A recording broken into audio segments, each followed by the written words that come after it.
Mortal Kombat 1 has reached that pivotal point in gaming in which a month has passed and everybody is sick of losing. Instead of playing the characters that they find fun, they've decided to pick the most broken combination they've lost to online over and over. This time, Baraka CYRAX is that combination. And I'm sure that you've lost to it over and over. That's why you're here on this video today. It's one of the most annoying things that NetherRealm Studios has ever created in any game ever. And it's honestly not even having to do anything with Baraka. It's all CYRAX.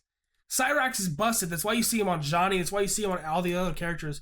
But Baraka himself has weaknesses that you can exploit to make CYRAX Baraka a lot less annoying and feasible to defeat. So today we're going to be over 3 strategies that you can use against Baraka CYRAX in order to defeat him and win more Kombat League matches.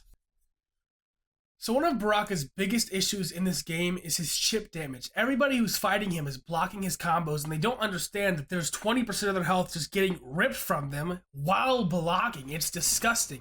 And Baraka has access to this because of CYRAX and because of the way his cameo interacts with one of his special moves.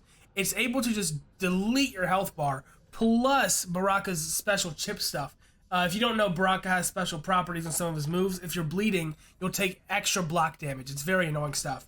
So, how you beat this, at least one of the most surefire ways to beat this, and one of the best things you can practice on Barakas, is flawless blocking in the middle of this string. So, as you can see here, this just about kills me. I have 5% health. If I practice the flawless block, I survive it with more health. And, I mean, well, there's really no and, that's about it. But that is very crucial in these scenarios when you're about to die and you don't want to. Baraka wins most matches through this chip damage stuff, but once you get the flawless blocking time down, he's not going to chip you out as much, and you're going to be able to win more matches because you're not going to lose to this chip damage. You should try this not just when you're low, you should try this all the time. Don't let Baraka get free damage on you. That's why CYRAX Baraka is winning so many matches. He doesn't need to hit combos on you, he just needs to hit this over and over and over. But if you're doing those flawless blocks, he can't possibly do it. I'm even flawless blocking early.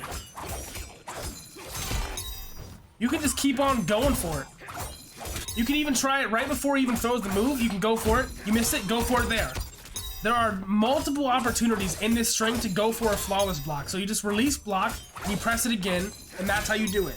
And usually it's very safe to go for. There is a slight chance that you get hit mid-combo, but I don't see that affecting me very often mid-match if you do it right.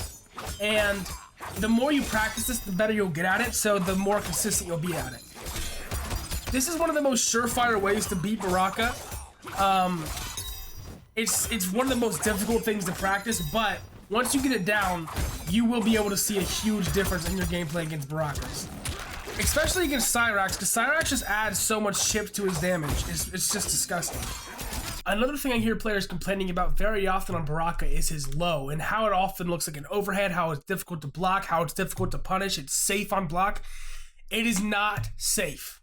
If the Baraka player is spamming his low launcher, it is not safe. Let me show you right now why it's not. So, most players in a match, they're fighting Baraka, and they'll just kind of let this ride out, right? They'll get hit by this, they'll go for a poke maybe, they'll go for something afterwards, like maybe a 2-2. It doesn't punish though. He can block that. If this AI were set to block that, he'd be blocking that. So what do I do? If I'm not able to punish that, what do I do? Well, you're not doing it right. If you look there, his launcher is a high. So if you release block, if you know that for a fact that he is going to go for this launcher, he's going for it every time, release block and punish him. It becomes punishable. So you can stop getting hit by this stuff and get full combos. So let's just say you get hit by the low, or let's just say you block the low, full combo. Just like that. Just like that. It's as simple as that. It really is as simple as that. A lot of players don't realize this because it's in the middle of his low, and it's kind of hard to react to every now and then. But you can just duck it and get a full combo that way. So if you're fighting Baraka, who loves to use that low and keeps launching you for free, stop letting him do it. Eventually, they'll stop pressing the launcher button, and you're gonna have to either find out a new strategy, start throwing, do different kind of things to just throw them off balance. But a lot of Baraka players don't even realize that this can happen to them. They don't even realize that it's a high because no one's been doing this. If you want to beat Barakas out, that's a great way to do it.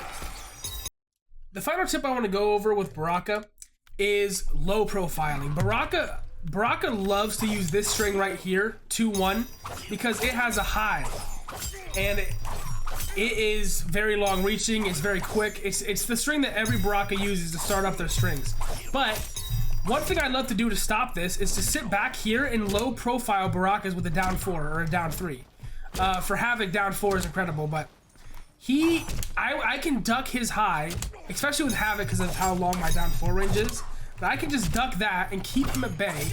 And the only thing that he can really use here that is decent is his low launcher thing.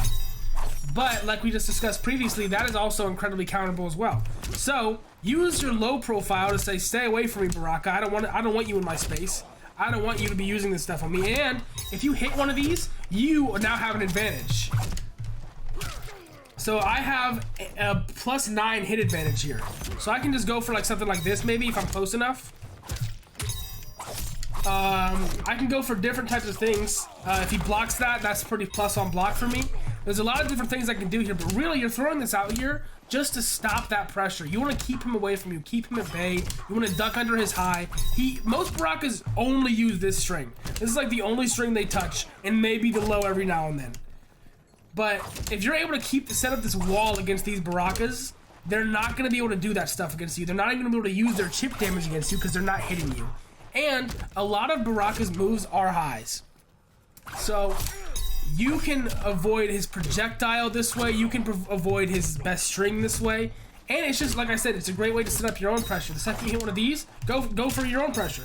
Boom. Go for one of these. Get a combo going. Like, that stuff is obviously very valuable on people like Baraka. And the one thing I would recommend on Baraka is just understand that Barakas are going to be playing super patiently because they don't have to play super hard at all. Barakas can just sit there back all game and let CYRAX do the work for them. And it sucks for the player, for the enemy, but for Baraka it's really fun. So don't let that happen. If you notice that a Baraka is sitting back, he's spamming you with projectiles, and he's just using his chip damage on you all game, what you're going to want to do is try everything you can to get in his face. But getting in his face doesn't mean being a rushdown character. Stay in this range, and you can down 4 the hell out of him. Down 4 the hell out of him until it hits, and then you can go into your own pressure. You can stop Baraka this way because he will keep using that 2-1 to try to hit you, and you're going to keep going under it. It is such a valuable tool that players need to be using against Baraka a lot more often. That is going to do it for today's Mortal Kombat 1 guide. If you enjoyed, please go ahead and shoot me a thumbs up, give me a comment, tell me what your thoughts on Baraka are. I think that Baraka is incredibly annoying to fight, but once players start utilizing these weaknesses against him, I think people will start to realize that Johnny Cage is the real issue. Once again, thank you so much for watching this video. If you have not yet, please go ahead and shoot me a subscribe. You guys have been killing it recently in terms of my growth. I've been doing incredible, so thank you so much on that end. Follow me on Twitch at BigFlounder. I'm live every single day playing Mortal Kombat, doing a lot of Havoc gameplay, doing a lot of Reiko gameplay. Those are my 2 favorite characters in the game right now. And I am incredibly excited for Omni-Man, so I'll be doing an insane amount of Omni-Man videos when he comes out. I'll be doing an Omni-Man guide as soon as he comes out. So if you're excited for that, stay tuned, and I will catch you in the next video. Peace out.